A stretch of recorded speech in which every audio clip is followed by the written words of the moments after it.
मैं प्रभु को धन्यवाद देता हूँ अंकल आनंद और आंटी को अपने घर में हमको स्वागत किया। आप लोग आए, आपका कीमती समय निकाल कर आप लोग आए हैं और यहाँ प्रभु का वचन सीखने के लिए आप आए। आने के लिए बहुत बहुत धन्यवाद। और मैं कोशिश करूँगा ये समय आपके लिए लाभदायक बने, ये व्यर्थ ना जाए। और कुछ बातें जो मैं वचन से सीख रहा हूँ मैं आपके साथ शेयर करना चाहता हूँ। और लेकिन वचन में हम ज़रूर जाएंगे और देखेंगे। और सिलीगुड़ी में हम निर्गमन का पुस्तक का पढ़ाई कर रहे हैं। निर्गमन means in English it's exodus or I don't know what it is in Kannada. Okay. और हाँ, निर्गम। ओके, तो निर्गमन का पुस्तक में जब हम देखते हैं, सबसे मशहूर बात अगर मैं आपसे सवाल करूंगा, निर्गमन का पुस्तक में सबसे जाना पहचाना आयत या अध्याय क्या है? किसी को पता है? What is the most popular?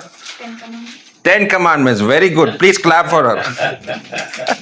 10 आ गया, परमेश्वर ने 10 आ गया। और शायद आपने वो पूरा याद किया पर सारे 10 आ गए। ठीक है, तो बाद में आप उनसे वो सुन सकते हैं। मेरे पापा ने मुझे संडे स्कूल में सिखाया था। संडे स्कूल में मुझे भी वो सीखना पड़ा और बहुत अच्छा है, वो जीवन भर आपके साथ रहेगा। तो 10 आ गया, लेकिन 10 आज्ञाओं को छोड़कर भी और भी बहुत सारे आज्ञा हैं और उनके ऊपर हम कभी ध्यान नहीं दिया। मेरे को मालूम था, लेकिन अभी यंगस्टर्स आगे आने दो करके हम चुप बैठे। अच्छा, अंकल को भी पता था। ठीक है, वेरी गुड। अंकल के लिए भी ताली बजाइए। ठीक है, तो परमेश्वर ने ये 10 आज्ञाओं जो है बहुत ही अद्भुत तरीके से दिया।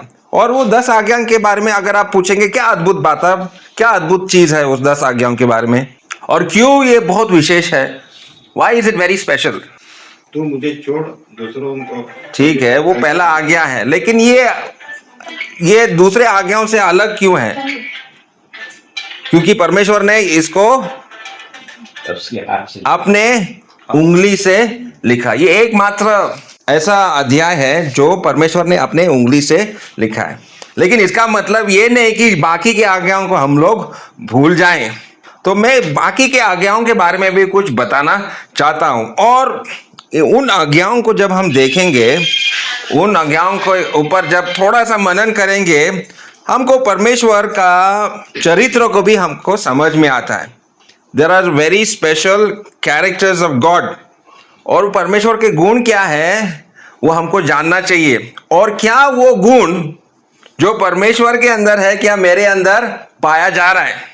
और इस युग में, मोबाइल का युग में, क्या वो गुण मेरे अंदर दिख रहा है? अभी देखो, ये इस्राएली लोग मिस्र देश में कितने साल गुलाम थे? 400 साल, 400 ईयर्स। जो 400 साल मजदूरी करने के बाद कुछ वेतन नहीं मिला। और अभी ये आजाद हो गए। आजाद जब हो गया, ये एक समय का गुलाम अभी मालिक बनने वाले हैं। एक समय का गुलाम क्या बनने वाले हैं? मालिक। और जब मैं मालिक बनूंगा, मिस्र देश के मालिकों की तरह नहीं बनना है। इसलिए परमेश्वर कुछ आज्ञाओं को देने, 10 आज्ञाओं के आगे भी कुछ आज्ञाओं परमेश्वर ने दिया। और उदाहरण के लिए अगर निर्गमन का एक्सोडस चैप्टर 21 अध्याय और उसका 2 पद को जरा देखो। जब तुम कोई इब्री दास बोलो, कन्नड़ बोल रहे?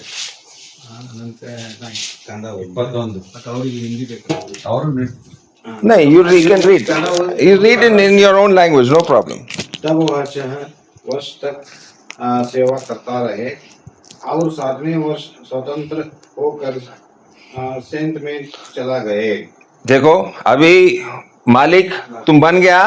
जो तुम्हारे अंदर जब लोग काम करेंगे तो मिस्र देश के मालिकों की तरह उनको रखना नहीं है। उनको क्या करना है? 6 साल मजदूरी करने दो, वेतन आप दो, लेकिन 7वां साल क्या करना है? उनको आजाद करना है। ठीक है, अभी ये गुलाम के लिए आ गया है, लेकिन वहां पर अगर कोई लड़की गुलाम है तो उसके लिए भी आ गया। जरा देखो आगे का उसी अध्याय में उसका 7 से 11 पद पढ़ो। ಕನ್ನಡದಲ್ಲಿ ಹಿಂದಿ एनी लैंग्वेज। ಯಾವನಾದರೂ ತನ್ನ ಮಗಳನ್ನು ದಾಸಿಯಾಗುವುದಕ್ಕೆ ಮಾಡಿದರೆ ಪುರುಷರಾದ ದಾಸರು ಬಿಡುಗಡೆಯಾಗಿ ಹೋಗುವ ಪ್ರಕಾರ ಅವಳು ಬಿಡುಗಡೆಯಾಗಿ ಹೋಗಕೂಡದು.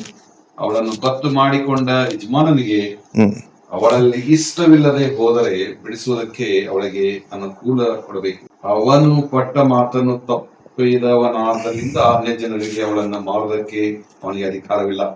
ಅವನು ತನ್ನ ಮಗನಿಗೆ ಅವಳನ್ನ ಗೊತ್ತು ಮಾಡಿಕೊಂಡರೆ ಸೊಸೆಯಂತೆ ಭಾವಿಸಬೇಕು. ಯಜಮಾನನು ಇನ್ನೊಬ್ಬಳನ್ನ ಸೇರಿಕೊಂಡರೂ ಮೊದಲನೆಯವಳಿಗೆ ಅನ್ನ ವಸ್ತ್ರ ಸಹವಾಸಗಳನ್ನ ಕಡಿಮೆ ಮಾಡಕೂಡದು. ಈ ಮೂವರಲ್ಲಿ ಯಾವುದನ್ನ ನಡೆಸದೆ ಹೋದರೆ ಅವಳು ಏನು ಕೊಡದೆ ಬಿಡುಗಡೆ ಆಗಿ ಹೋಗಬಹುದು. तो देखो दासी के लिए भी एक नियम है, और आप सोच रहे हैं कि उस समय में दासी भी क्यों रखा, उसके बारे में चर्चा भी हम लोग करता नहीं है। तो देखो उस पुराने जमाने में अगर कोई पिता लोन लिया है, लोन चुकाने के लिए वो अपना बेटी को भी क्या करेगा? बिक्री करेगा। बोला ये लोन अभी मैं चुका नहीं सकता हूं तो मेरा एक बेटी को आप रखो। लेकिन अभी जिसने उस बेटी को अपने घर में दासी के रूप में रखा, उसको मिस्र देश का दासी की तरह नहीं रखना, अपने बेटी की तरह आपको रखना पड़ेगा, या अपना बेटे के साथ उसका विवाह करना है। देखो मिस्र देश में अगर वो आया है तो उसका बहुत बुरा हाल होगा, लेकिन परमेश्वर कह रहा है देखो मिस्र देश का बुरा अवस्था वैसा नहीं करना है। यहां पर अगर कोई लड़की तुम्हारे घर में आ गया तो उसको एक बेटी की तरह आपको रखना है। देखो तो जब इन नियमों को देखेंगे तो परमेश्वर का क्या गुण आपको समझ में आ रहा है? What character of God can you identify in this? परमेश्वर का क्या? दया, परमेश्वर का प्रेम, ये सब कृपा, बिल्कुल सही, ये सब गुण बाहर निकल रहा है। देखो आज परमेश्वर ने हम लोगों को भी मालिक बनाया कि नहीं? कहीं ना कहीं तो किसी या किसी चीज में परमेश्वर ने हमको क्या कैसा बनाया? मालिक बनाया। We are the boss. लेकिन बॉस का मतलब राज करने के लिए है क्या? नो, बिल्कुल नहीं है। परमेश्वर ने अगर हमको जिम्मेदारी दिया तो वो चरित्र, वो गुण क्या मेरे अंदर दिख रहा है या नहीं, ये मुझे देखना है। और एक बहुत सुंदर बात है इस 21 अध्याय में ही, जब हम देखते हैं कि अगर एक दास, देखो वो चैप्टर 21 21 अध्याय में जब हम 4, 5 और 6 पद को जरा पढ़िएंगे, verses 4 to 6. ಅವನ ಯಜಮಾನನು ಅವನಿಗೆ ಮದುವೆ ಮಾಡಿಸಿದ ಪಕ್ಷದಲ್ಲಿ ಆ ಹೆಂಡತಿಯಲ್ಲಿ ಗಂಡು ಇಲ್ಲವೇ ಹೆಣ್ಣು ಮಕ್ಕಳು ಹುಟ್ಟಿದ್ದರೆ ಆ ಹೆಂಡತಿಯು ಅವಳ ಮಕ್ಕಳು ಯಜಮಾನನ ಸೊತ್ತಾಗುವರು. ದಾಸನು ಒಂಟಿಗನಾಗಿಯೇ ಹೊರಟು ಹೋಗಬೇಕು. ಆದರೆ ಆ ದಾಸನು ನಾನು ನನ್ನ ಯಜಮಾನನನ್ನು ನನ್ನ ಹೆಂಡತಿ ಮಕ್ಕಳನ್ನು ಪ್ರೀತಿಸುತ್ತೇನಾದ್ದರಿಂದ ಅವರನ್ನು ಅಗಲಿ ಬಿಡುಗಡೆಯಾಗಿ ಹೋಗಲೆಂದು ದೃಢವಾಗಿ ಹೇಳಿದರೆ ಅವನ ಯಜಮಾನನು ದೇವರ ಬಳಿಗೆ ಅವನನ್ನು ಕರ್ಕೊಂಡು ಬಂದು ಕದದ ಹತ್ತಿರ ಅಥವಾ ಬಾಗಲಿನ ನಿಲುವು ಪಟ್ಟಿಗಳ ಹತ್ತಿರ ನಿಲ್ಲಿಸಿ ಅವನ ಕಿವಿಯನ್ನು ಸಲಾಕೆಯಿಂದ ಚುಚ್ಚಬೇಕು. ಆ ಹೊತ್ತಿನಿಂದ ಇವನು ಶಾಶ್ವತವಾಗಿ ಅವನಿಗೆ ದಾಸನಾಗಿರಬೇಕು. तो ये क्या पढ़ रहे हैं हम लोग? हाँ, कान में क्या कर दिया? हाँ, टोसला टक्का नाला, आई डोंट नो इन, हाँ, छेद कर दिया। कान में क्या कर दिया? आजकल तो ये फैशन बन गया ना, लड़का लोग, ठीक है गर्ल्स पहनते हैं गुड, बट बॉयज, लड़का लोग क्या कर रहा है? कान में क्या छेद कर रहा है या, और ये स्टाइल बन गया और घूम रहा है। लेकिन पुराने जमाने में इस समय के लोगों के बीच में कान में अगर छेद किया, इसका मतलब ये आदमी अपना मालिक से बहुत प्रेम करता है। वफादार नौकर है। कान में छेद किया हुआ आदमी का मतलब बहुत वफादार। और वो आदमी, वो दास क्या कहता है, देखो मालिक आप बहुत अच्छे हैं, आप बहुत अच्छे हैं, और आपके घर में मुझे पत्नी भी मिला है। वो जो दासी जो है आपके घर में, वो मैं उससे भी प्यार करता हूं, और जो बच्चे मुझे हुआ है आपके घर में, वो बच्चे भी मेरा है, मैं उनसे प्यार करता हूं, मैं उनका बाप बन गया। 6 साल के बाद मैं छोड़ के नहीं जा, मैं अपना आपसे मैं प्रेम करता हूं, आप बहुत अच्छे हैं, मैं अपना पत्नी से प्रेम करता हूं, और मैं अपने बच्चों से भी प्रेम करता हूं। तो मालिक और नौकर के बीच में कैसा रिश्ता होना चाहिए? प्रेम का रिश्ता होना चाहिए, प्रेम का रिश्ता होना चाहिए। लेकिन बाइबल में ऐसा वफादार नौकर कहां मिलता है हम लोगों को? Who is that best servant that we know of in the Bible, who loved his master, who gave his life for his wife to be, and he loves their children? Who is that person? None other than Jesus Christ. हमारा प्रभु यीशु मसीह जैसा वफादार नौकर नहीं है। और प्रभु यीशु मसीह को सिर्फ कान में छेदा नहीं गया था, पूरा बॉडी में। लेकिन मैं सोच रहा था, ठीक है प्रभु यीशु मसीह हमारे लिए सबसे बड़ा उदाहरण है, लेकिन आज मेरे कानों को क्या मैं छेद करने के लिए तैयार है? और कान को छेद करना मतलब क्या है? What do you think that means? आज तो ठीक है हम लोग मोबाइल, मैंने बोला मोबाइल का ज़माने में हमें, मैं भी हूँ, मैं भी फंसा हूँ मोबाइल के साथ ही, बाहर निकलना बहुत मुश्किल है। लेकिन मेरे कान में क्या जा रहा है? What am I listening to? YouTube बहुत सारे अच्छे अच्छे पंडित लोग, यूट्यूब टीचर लोग भी हैं बहुत सारे, एक से बढ़कर एक। अच्छे अच्छे यूट्यूबर्स को आप फॉलो कर सकते हैं ना, इंस्टाग्राम हो या रील्स बनाने वाले बहुत सारे हैं। लेकिन क्या मेरे कान प्रभु का वचन को सुनने के लिए छेदा गया है क्या? Is my ear open to listen to the word of God? संसार के गीत बहुत सारे हैं, बॉलीवुड के, हॉलीवुड के, पता नहीं ऐसा रील मास्टर बहुत सारे हैं, उनके लिए हमारा कान खुला हुआ रहता है। लेकिन प्रभु का वचन के लिए क्या मेरा कान छेदा गया है? यीशु मसीह वफादार था अपने मालिक के प्रति, क्या मैं भी अपने मालिक के प्रति वफादार हूं? God is still even today, आज के जमाने में प्रभु खोज रहा है वफादार नौकर। कहाँ है, कहाँ है वफादार नौकर? शैतान के लिए बहुत सारे वफादार है, लेकिन प्रभु के लिए, और मैं बनूंगा वफादार नौकर, मैं बनूंगा। संसार में बहुत सारे मोह, टेम्पटेशंस है, और आपको धोखा देगा। शैतान इस दुनिया में बैठा है सिर्फ आपको धोखा देने के लिए, प्रियजन। लेकिन प्रभु के लिए क्या मैं वफादार बनूंगा? He still looking, he God wants people who are faithful. वफादार लोग आज नहीं है, नहीं है, बिल्कुल नहीं है, बहुत कम है। आज यहाँ पर कल वहां पर, आज इसके साथ कल दूसरे के साथ, आज इस नौकरी में कल दूसरा नौकरी में। वफादारी देखने को मिलता नहीं है। पुराने जमाने में एक कंपनी में काम किया, आप रिटायरमेंट तक वहीं टिकेगा। Is that true uncle? Yes. आज ऐसा कोई मिलता है? आज इस कंपनी में कल दूसरा कंपनी में, फिर तीसरा कंपनी।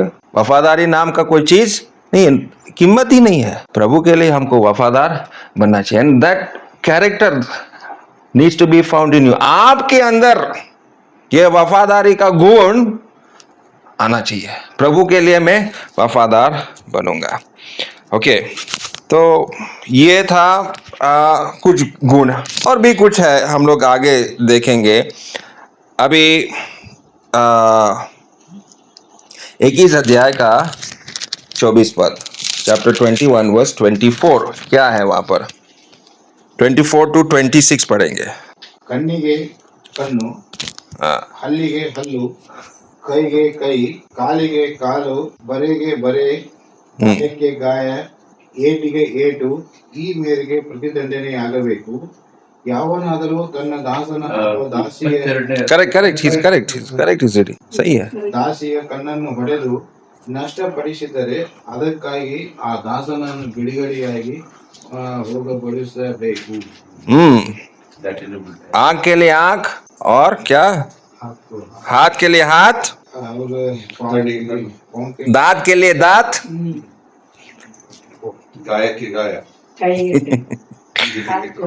हाँ तो ये कानून इसको इंग्लिश में बोलते द लॉ ऑफ टैलियन हिंदी में हम जैसे को तैसा का नियम जैसे को तैसा का नियम तो प्रभु जानता था कि इस्राएली भाइयों के बीच में भी क्या होगा झगड़ा होने वाला है हाँ एक पिक्चर आया था जब मैं बालक था ना जैसे को तैसा जितेंद्र का पिक्चर है अच्छा अंकल जानते हो मेरे आपके जमाने का हाँ राजेश भाई नोट कर देना बाद में देखेंगे जैसे का तैसा फिल्म भी बना क्या बात है हमको पता नहीं था फिल्म था अच्छा मैं कम से कम 50 साल के पीछे के बात कर रहा हूँ. अच्छा 50 साल पुराना होगा हमारा उम्र अभी 40-42 हाँ Not even born also. जी तो यहाँ पर परमेश्वर का एक गुण दिखाई देता है I don't know if you are able to notice this परमेश्वर का एक गुण या नियम है यहाँ पर इंग्लिश में उसको बोलते कॉम्पनसेशन अभी हिंदी में कन्नड़ा में कॉम्पनसेशन कोई शब्द है क्या परिहार कंपनी में आपको कॉम्पनसेशन मिलता है हाँ लेकिन ये कॉम्पनसेशन जो है ये बाइबल से ही लिया गया है लेकिन कॉम्पनसेशन बराबर होना चाहिए सोचो दो भाइयों के बीच में दो लोगों के बीच में झगड़ा हो गया और एक ने दांत तोड़ दिया दूसरे को गुस्सा आया उसका एक दांत टूट गया तो वो कितना दांत तोड़ेगा दो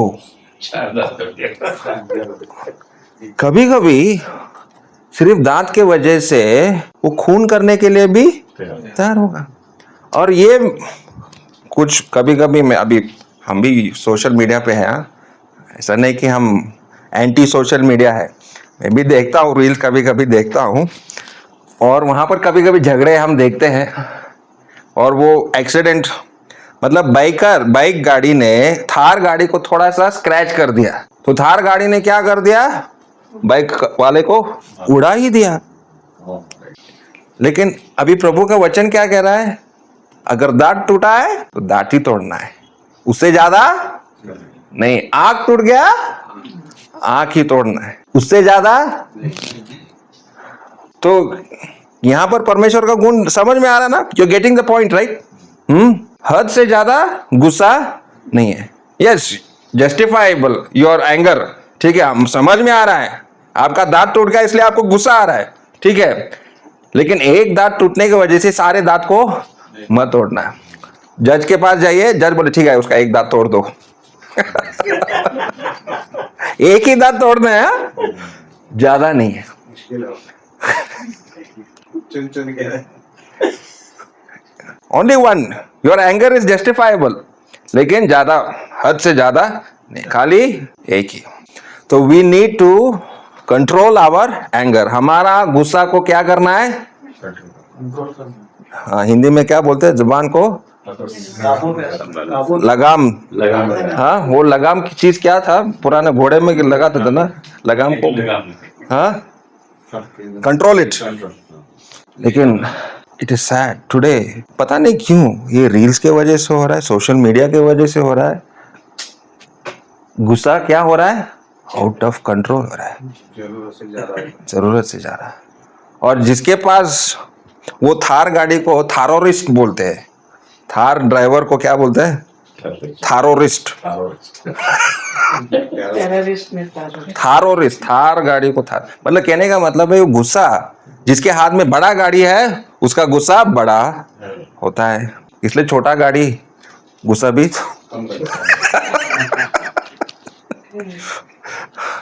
बड़ा गाड़ी बड़ा गुस्सा no this is what we are ये सब इस युग में देख रहे हैं मैं सच कह रहा हूँ कि नहीं ब्रदर तो इसलिए हमको इन चीजों के ऊपर ध्यान देना है गुस्सा मुझे भी आता है और ड्राइविंग करते समय खास करके मुझे गुस्सा, खास करके जो नियम तोड़ता है, क्या बन, तो मुंह से गाली भी निकलता है। तो कंट्रोल, ओके ओके। और भी एक गुण है यहाँ पर, वी कैन सी, मैंने बोला था कॉम्पनसेशन, लेकिन there is another word in English called restitution. अभी उदाहरण के लिए 22 अध्याय खोलो और आप 4 और 5 पद को पढ़िए। Chapter 22, exodus chapter 22 versus 4 and 5। ಕದ್ದದ್ದು ಎತ್ತಾದರೂ ಕತ್ತೆಯಾದರೂ ಆಡು ಕುರಿಯಾದರೂ ಸರಿಯೇ, ಅದು ಜೀವದಿಂದಲೇ ಕಳ್ಳನ ಬಳಿಯಲ್ಲಿ ಸಿಕ್ಕಿದರೆ ಅವನು 2ರಷ್ಟು ಈಡು ಕೊಡಬೇಕು. ಒಬ್ಬನು ತನ್ನ ಹೊಲದಲ್ಲಾಗಲಿ ದ್ರಾಕ್ಷಿ ತೋಟದಲ್ಲಾಗಲಿ ದನಗಳನ್ನು ಮೇಯಿಸಿ ಅವು ಮತ್ತೊಬ್ಬನ ಹೊಲಕ್ಕೂ ಹೋಗಿ ಮೇಯುವಂತೆ ಮಾಡಿದರೆ ತನ್ನ ಹೊಲದ ಅಥವಾ ದ್ರಾಕ್ಷಿ ತೋಟದ ಉತ್ತಮ ಭಾಗದಲ್ಲಿ ಅವನಿಗೆ ಈಡು ಕೊಡಬೇಕು. Okay, in verse 5 it says he shall make restitution। वो ये restitution शब्द का जो है हिंदी में उसको भरपाई करना है, भर देना। In the Kannada what is that? ಒಂದಾಗಿಸೋದು. ಈಡು ಕೊಡಬೇಕು. हाँ, ಒಂದಾಗಿಸೋದು. okay, restitution, okay। अभी restitution, it is a very important word। restitution means it is for loss of property। अगर आपने कुछ खोया है, ठीक है, खाली माफी बोलने से, सॉरी बोलने से वो क्या हुआ, कुछ फायदा नहीं है। सॉरी आपने बोल दिया लेकिन आपने वो चीज दिया नहीं। लेकिन यहाँ पर सिर्फ वो चीज लौटाना नहीं है, उसको बदले में और एक डबल करके लिखा है कि नहीं वहां पर, यू शुड पे डबल। 2रಷ್ಟು वो हाँ, उसका दूना भर दे। दुखना मरना। अगर आपने एक गाय चोरी किया तो सिर्फ एक गाय लौटाना काफी नहीं है, क्योंकि 1 महीना शायद नुकसान हो गया, 1 महीना बाद आपको गाय मिला, तो कितना लौटाना है? 2 रेस्टिट्यूशन। एक तो जो गलती आपने किया वो वापस कर रहा है और आप पश्चाताप कर रहे हैं, देयर इज रिपेंटेंस। और वो पश्चाताप किस में दिखता है? आप और एक दे रहे हैं। और ये रेस्टिट्यूशन जो है, भरपाई, हम लोग नहीं, अरे वापस कर दिया ना, हो गया ना, बात हो गया ना, सॉरी बोल दे, और कितना सॉरी बोलना है? अरे भरपाई कौन करेगा? 1 महीना 2 महीना 3 महीना वो गाय चोरी हो गया था भाई, उसका भरपाई कौन करेगा? दूध नहीं मिल रहा था हम लोगों को, इतना नुकसान हो रहा था, उस नुकसान का भरपाई भी हमको देना पड़ता है। तो परमेश्वर ये नियम जो है कौन दे रहा है? परमेश्वर दे रहा है, परमेश्वर दे रहा है। परमेश्वर जानता है जो गलत कर रहा है कितना नुकसान हो रहा है, इसलिए भरपाई भी देना जरूरी है। लेकिन हमारा आयन कानून में ये भरपाई नहीं होता है, सिर्फ जो खो गया वापस मिल का भी बात खत्म, चैप्टर क्लोज्ड। लेकिन परमेश्वर कह रहा है आपको भरपाई भी देना है। तो इससे हम लोगों को क्या समझ में आ रहा है? एक, परमेश्वर ने इस्राएली लोगों को आजादी दे दिया, वो आजादी पाना काफी नहीं था उनके लिए, that was just the beginning. मिस्र देश से वो लोग अभी आजाद हो गया, अभी उनका आत्मिक जीवन का शुरुआत था वो, that was the beginning of spiritual life. और परमेश्वर क्या फिक्र करता है? हर एक का शरीर का फिक्र करता है, उसका प्रॉपर्टी का फिक्र करता है, और परमेश्वर ये भी देखता है कि ये भी देखना चाहता है कि क्या तुम एक पवित्र जीवन जी रहे हो। God is seeking even a Holi life. तो उसके आगे हम लोग देखेंगे, और 4 चीजों के ऊपर थोड़ा सा, वैसे वो भरपाई शब्द जो है ये 22 अध्याय में इन चैप्टर 22 वो भरपाई शब्द बहुत बार आया। रेस्टिट्यूशन जैसे 5 पद में आया, 6 पद में आया, फिर 11 पद में आया, 12 पद में आया, हर जगह में वो रेस्टिट्यूशन या भरपाई शब्द बार बार आया है। तो परमेश्वर चाहता है अगर आपने एक चोरी किया, सामान तो लौटाना है लेकिन भरपाई भी देना है। तो ये हम लोग देखते हैं। ओके, आगे जरा हम देखेंगे। और ये 22 चैप्टर 22 22 अध्याय 21 पद पढ़िए। 21 है। Yes, 21 chapter 22 verse 21।